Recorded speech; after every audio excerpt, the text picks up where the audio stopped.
NFL Legends Show on the Grueling Truth Sports Network. As always, the Grueling Truth is brought to you by Betting.net.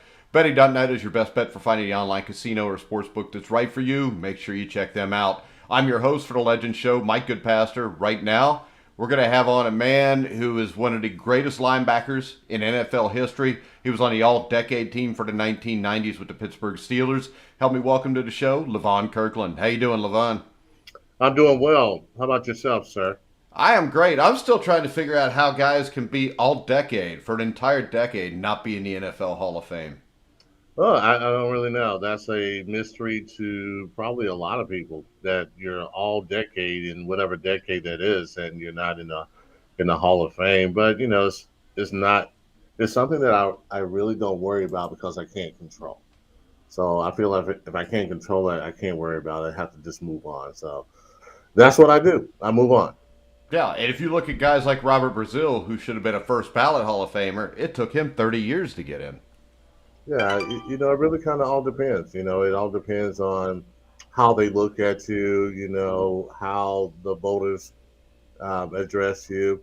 So it's difficult. I mean, for some guys, it's easy. They get in. They have the career. Some guys, it takes a little longer.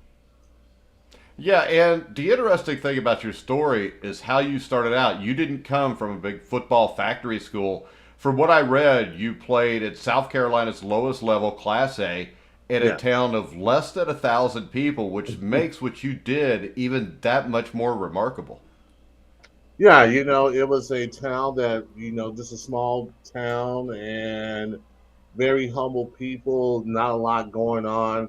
But we really did have a good program. We really did have a good coach that really helped direct me in my path of going to Clemson University and getting it all started in that way.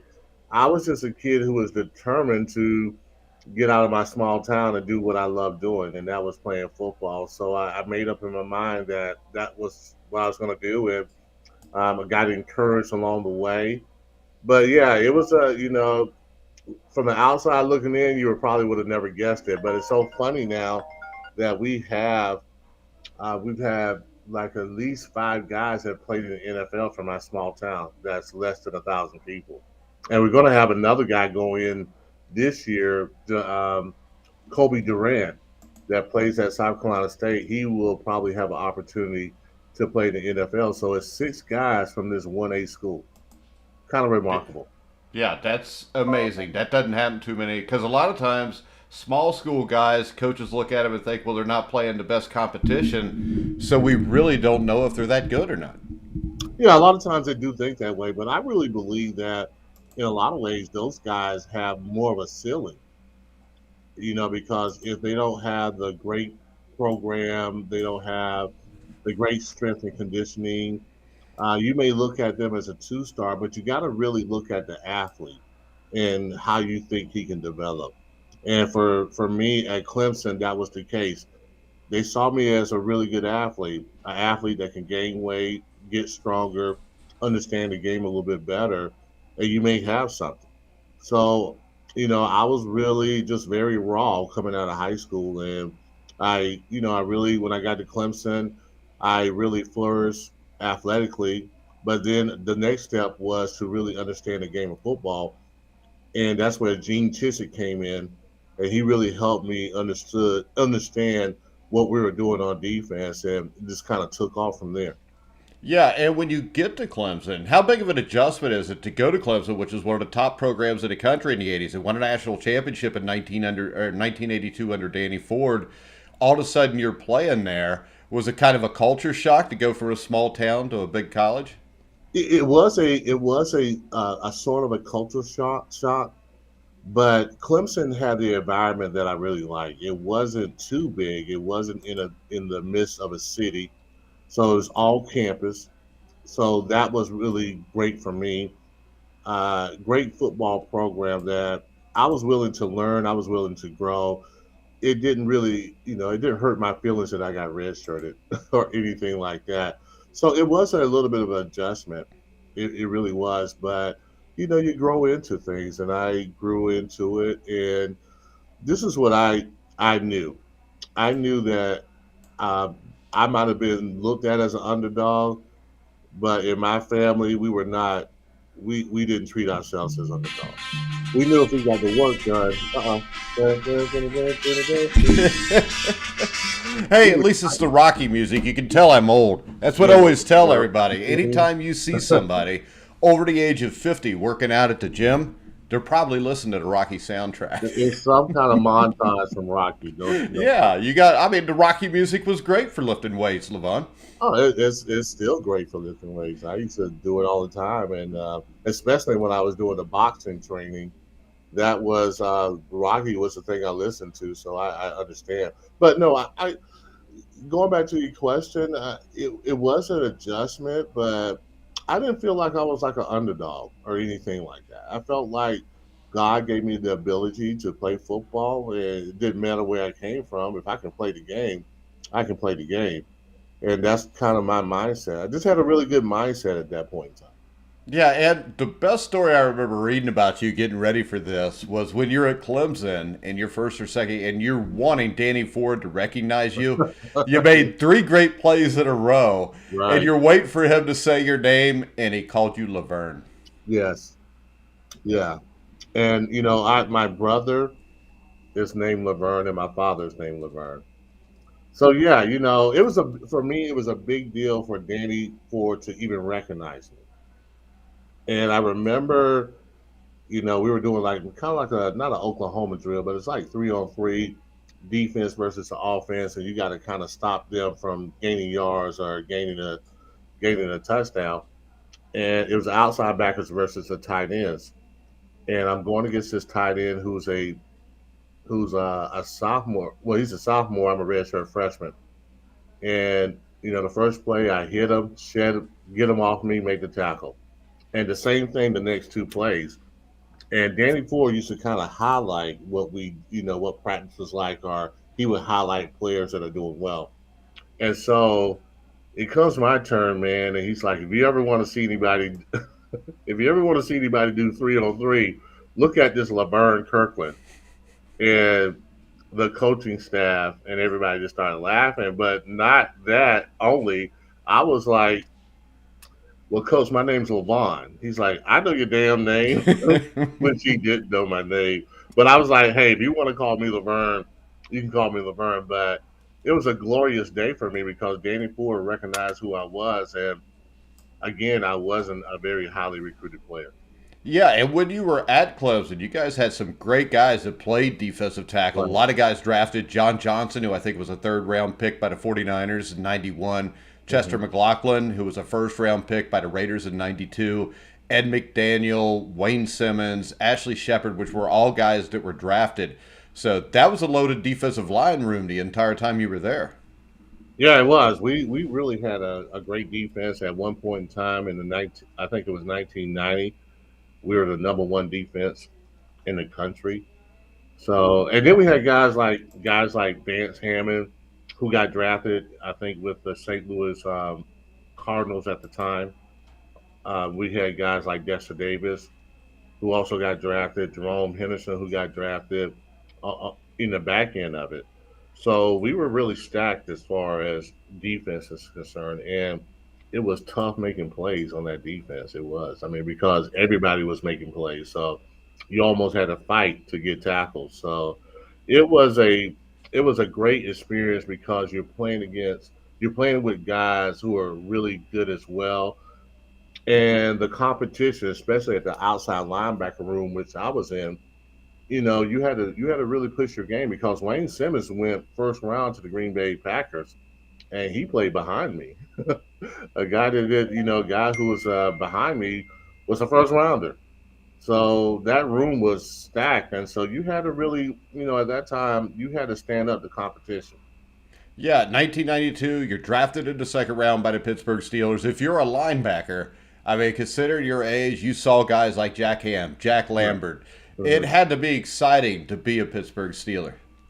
It really was. I mean, you were following behind a legacy of linebackers that got the job done, won a lot of Super Bowls, and I wanted to be a part of that legacy. I wanted to be in that number, as they say in church. And The first year first year I really didn't play a whole lot. Um, Basically, a lot of special team stuff. But I also never played inside linebacker or middle linebacker either. So it was an adjustment period for me. And luckily for me, they allow you to grow into your position. So it wasn't so much pressure to play right away. You know, it was about, okay, let's let them grow into that position, take some time. And that's how I kind of developed. I was able to kind of sit back and watch Hardy Nickerson, David Little, and those guys, Greg Lloyd, and those guys be professionals and play the game and practice. And it was good for me to see that and not have to be thrown in the fire right away. So it was a great experience for me. Yeah, and Nick on Facebook says you were one of his favorite players growing up. Loved watching you and Greg Lloyd play. Nick, thanks for the comment. Um, Bill Cowher came in 1992 also. He's just young, he's energetic, he's a yeller, he was a linebacker. So you guys kind of came in together. What was your Right. experience like with him? Did you guys kind of bond a little bit just because you were both kind of rookies at what you were doing? Well, I mean, he was a rookie head coach, but he's been in NFL for a while as a Yeah, I player. think he was the Bills special teams coach and linebackers coach I think before he was that. Kansas City's. I think he was Kansas City linebacker coach, then became the defensive coordinator. So Bill has been there for a while. I was thrilled. I wanted to play for the Pittsburgh Steelers. I wasn't even a Pittsburgh Steelers fan, but I met Bill Cowher as we were doing the combines and the pro days, and I just wanted to be with the Steelers. Man, I had a meeting with him. He was a young guy. He was energetic. I'm just fresh from college, so I wanted to play for him. I really did, and it happened. And he was one of my favorite coaches. We had a really good relationship. We joked a little bit. I read his book, and it was one of the funny things was he was saying that a guy like me, you really never had to get on because I was pretty tough on myself. So we had a good relationship, really did. I enjoyed playing for him. I think that the players enjoyed playing for him as well. And he really got us off to a good start. First 6 years, we're in the playoffs every Yeah, year. first year right away, Yeah, playoffs. I think you guys were the one seed, but you ran we're into in the one Buffalo seed. Bills. Yeah, And then 93, you take over for David Little. That gets us to 94. You lose the championship game to the Chargers, which I right. don't think anybody expected that to happen. No, And then in 95, you beat the Colts, you go to the Super Bowl, and still to this day, I think one of the five best linebacker performances anybody's ever seen in a Super Bowl was you leading that defense, holding Emmitt Smith to like 56 yards. I think the first play of the game, I think you got blocked, you gave up like a 20-yard play, and yeah, I then went the wrong way. yeah, and then nothing happened again the Definitely. rest of that day. Your Yeah, defense completely shut down that Dallas Cowboy great offensive line and running game. yeah. That when you've never experienced anything about the Super Bowl, you're kind of nervous, to be honest with you. I don't care how much football you play, but when you play on that big stage, it's a little nerve wracking. So I think the first series, we were not settled at all. We were just, you're so excited. You have to calm down, and we calmed down probably around after the second series. We calmed down. They're up 10-0, and we're like, wait a second, we're not punks. We're not going to just get blown out of this thing. We know how to play. Let's play our game. And once for me, I got that first tackle on Emmett. It was on because that whole week or two, everybody was questioning whether we can stop him, stop that running game, and we did. We just really took it to him, and it's a game I really felt that we should have won. Basically, if you take away two turnovers, we're going to win that game. So, yeah, it was a fantastic game for me. But as a kid, as a young adult, I played that game in my mind 1,000 times. I played in the Super Bowl, so it was just basically getting over some nerves. And once that happened, I started trusting what I saw, and it really helped my career. And Matt Millen he was one of the broadcasters, or he was a reporter at the time, and he got word to me that he thought that I was one of the dark horses on the team, and he said like, "You're Levon, you're seeing the right things, you're just not trusting it." You got to trust your eyes. That was my aha moment. And once he gave me that, I was like, okay, trust your eyes. This everything you see is right today. And everything I saw, except for that first run play, it was right. It was right, and I ended up playing a very good game. Yeah, then 1996 season got off to a bad start because A you rocky start, lost yeah. you lost your emotional leader Greg Lloyd. Hmm. But the thing about it is that was probably to me maybe your best season because you stepped up, became the leader on the team, and got your first All Pro nomination and first Pro Bowl. Yeah, that was that summer, and I really just kind of dedicated myself to being better as a player. And after that Super Bowl, I felt like, okay, I'm ready to step in, and I wanted to be a all three down kind of guy.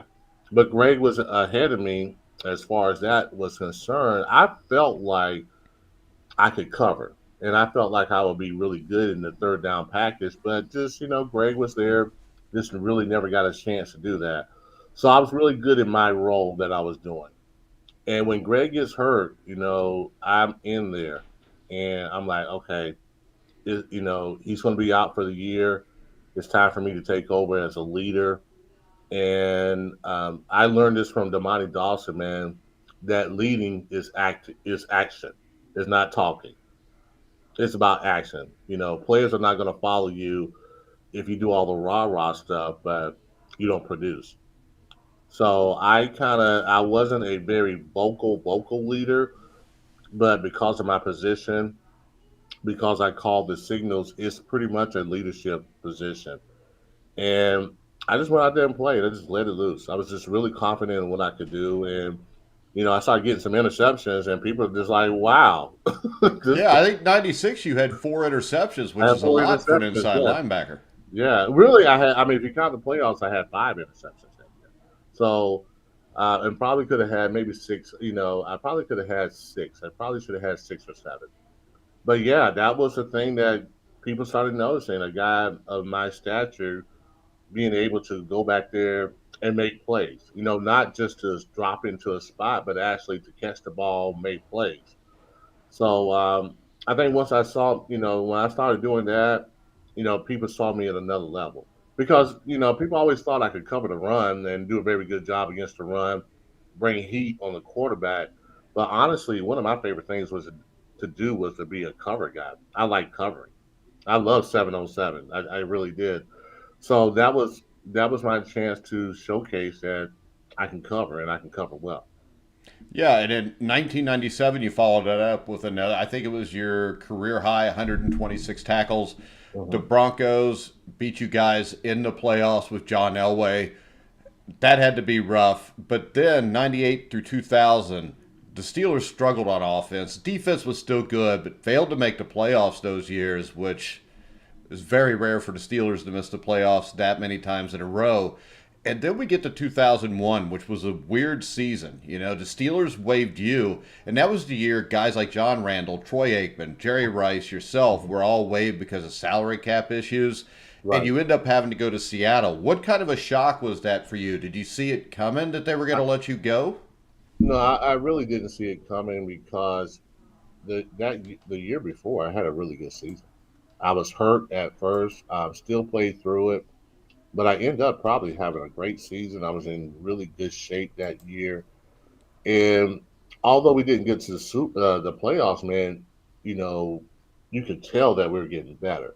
Finally our offense had a little bit of a rhythm. Cordell was playing a lot better, and that last game, I told everybody before, I say, get ready because next year we're going to make a run. I mean, I told the whole team that because I knew we were going to make a run. And then, you get the call and you're like, wow, I didn't really see that coming. The only disappointing thing for me was I felt that I deserved a little bit more respect as far as calling me and letting me know what was going on and what were your ideas. And they didn't do that until later on in the process. Later on, they told me it wasn't about my play; it was more of a salary cap thing, and I was upset for maybe 2 days. And then I got over it. I'm like, okay, well, I'm just going to go back to work, and somebody is going to value me and going to see me as a player that I am. And that's when Seattle stepped up and they needed a guy who was a leader, a guy who been through it, knew how to win to come to their to their organization. And Yes. that was good for me. I was glad that I did it because it gave me an opportunity to kind of get away and gave me an opportunity to be with some other guys and to be respected right off the bat. So Yeah. that was good for me. I mean, I appreciate it. Coach Hogan really believed in me, and it was. I mean, it was a little different because I never played in a 4-3, so I had to get used to that. But other than that, man, it was a good experience for me. Yeah, I mean that was a team in 2000, I think, with 6-10, and by when you Right. were there, I think they were 9-7, weren't they? And we probably should have won. We were good. We were more of an average team because we didn't quite know how to win just yet. And a lot of times we were guys were, that team was a little bit more nervous, than most teams. It was like the games was more like a chore for them. I mean, I can remember the locker room the first game and everybody was quiet. I mean, it was like deadly silent. And when I was at Pittsburgh, man, we were loose, and I was just like, listen, we already did the work, man. There's no reason for us to be like high school seniors or a high school team where you're just real quiet, nobody's saying anything because everybody's nervous. And I was like, we put in the work, man. If you put in the work through the week, man, the game is going to take care of itself. And I really felt that way. And we did we played well enough, but we could have probably won some other games, but we weren't quite there yet. But it was a good experience for me. Yeah, the game that sticks out for me for you guys was the Giants game at Giants Stadium. You lost 27-24 because you won the two games after that. If you'd have Mhm. won that Giants game, you guys would have been a playoff team. Yeah, but and that's what I mean by sometimes when you're an average team and you're not used to winning and you go on the road, guys don't know how to put it together. When I was with Pittsburgh, man, we were road warriors. We understood that it didn't matter where we were playing, that we're going to get it done. And a lot of times when you're talking about sports, it's about confidence. It's about understanding that you're going to get it done no matter where you're at. You can be a parking lot, my backyard, it doesn't matter. We're going to get it done. And we weren't quite there yet. Everybody didn't really believe that. And as a player, you have to take ownership. You can be coached all day, but you got to take ownership. Yeah, I would think the difference between Pittsburgh and Seattle would be in Pittsburgh, you knew you were going to win. In Hmm. Seattle, you hoped you were going to win. Yeah, and a lot of times that's usually teams. Teams that are not familiar with winning on a consistent basis, they go into the game hoping they're going to win, and normally one or two things happen. If everything starts off well for that team, they're probably going to play well and they're probably going to end up winning the game.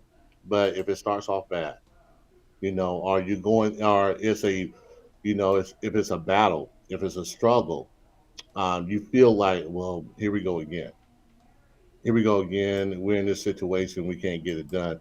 But teams who know how to win understand no matter if they're down 14 nothing, that they're going to be able to come back.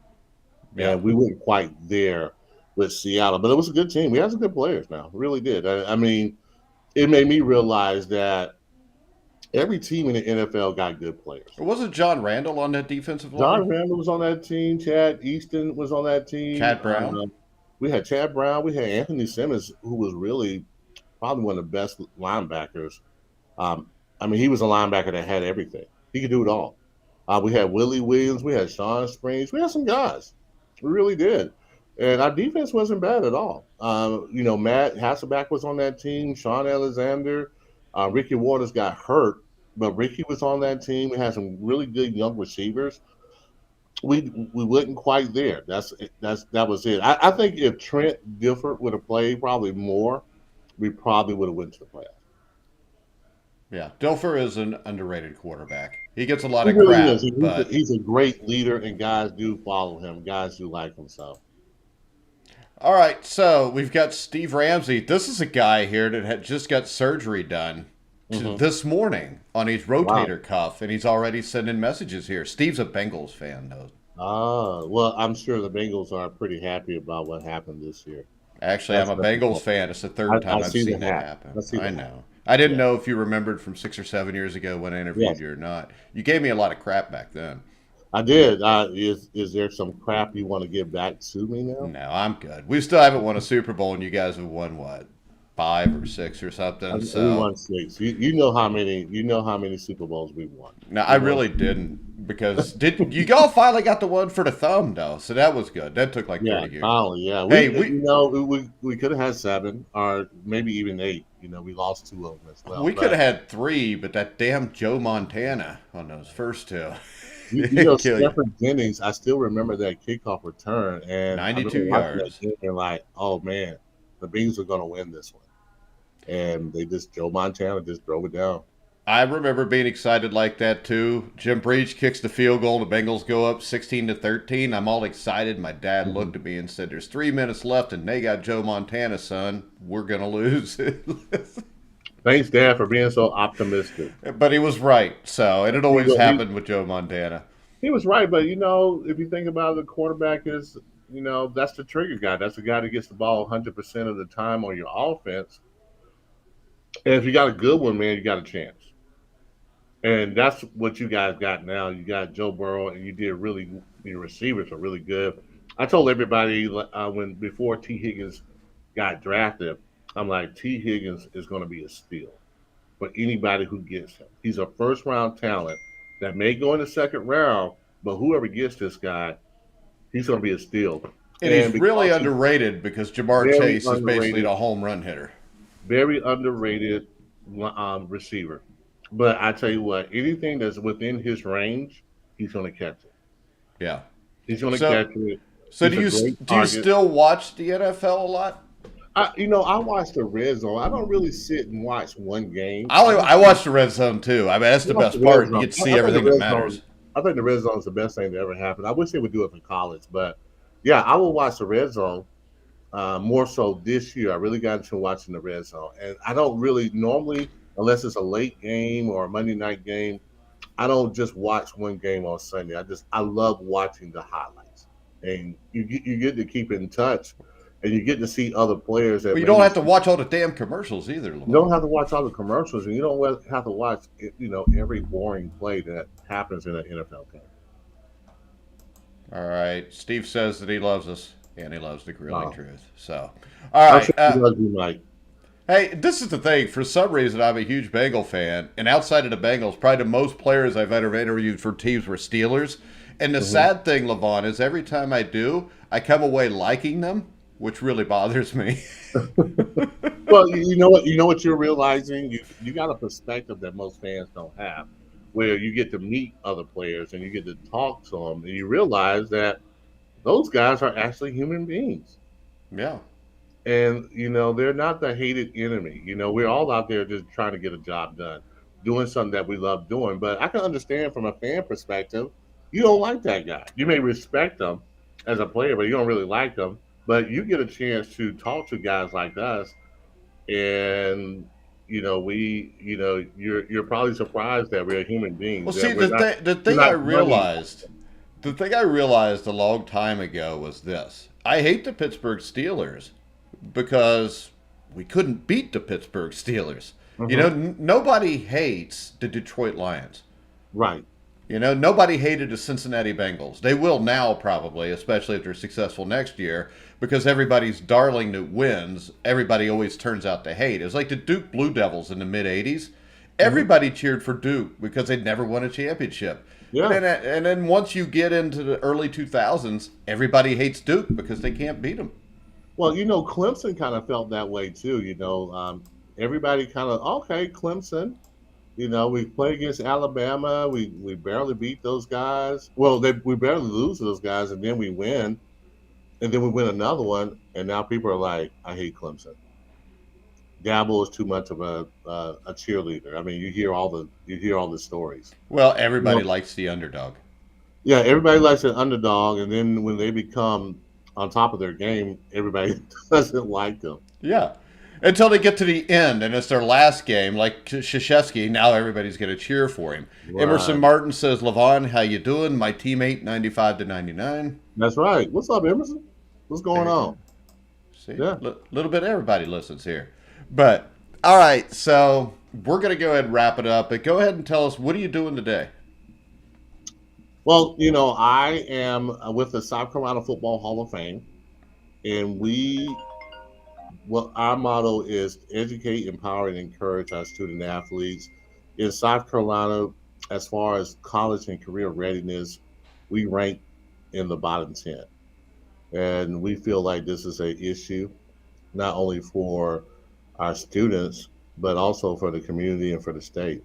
And we feel like through the game of football, we can make that better. So I do a couple podcasts. One is called the Inside Blitz with Levon Kirkland, and it's a sports and leadership podcast. And we talk to different athletes that come from South Carolina, different coaches, different ADs, and also we talk to our young high school players. And we try to, we really try to reward those guys. And we do what we call a Builders Excellence Award, and we give it to what we consider the top student athlete as far as football goes.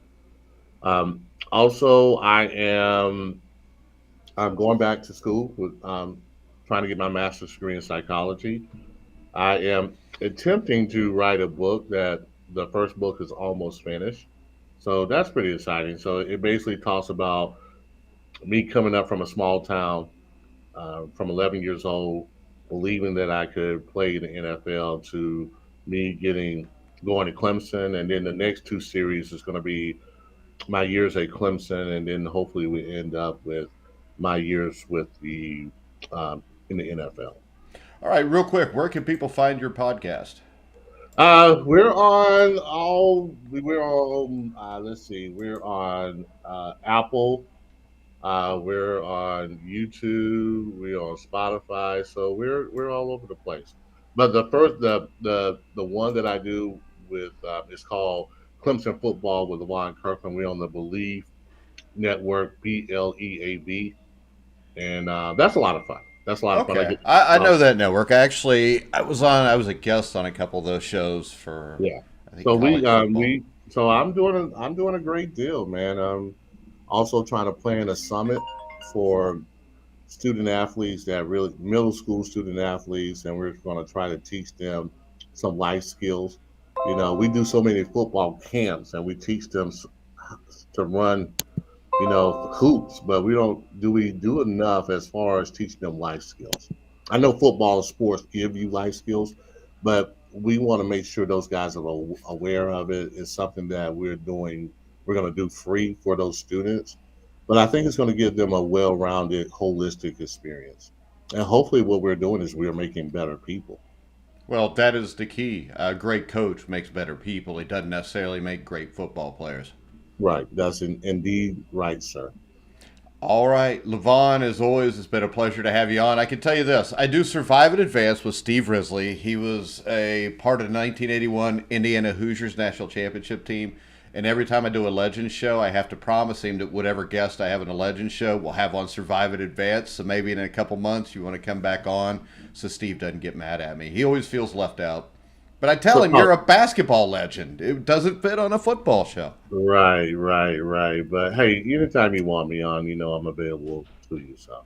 All right, Levon, I appreciate it. And right now, I want to tell everybody to head over now and see for yourself. Betting.net makes it easy to find all the legal online casinos or sports books in your state.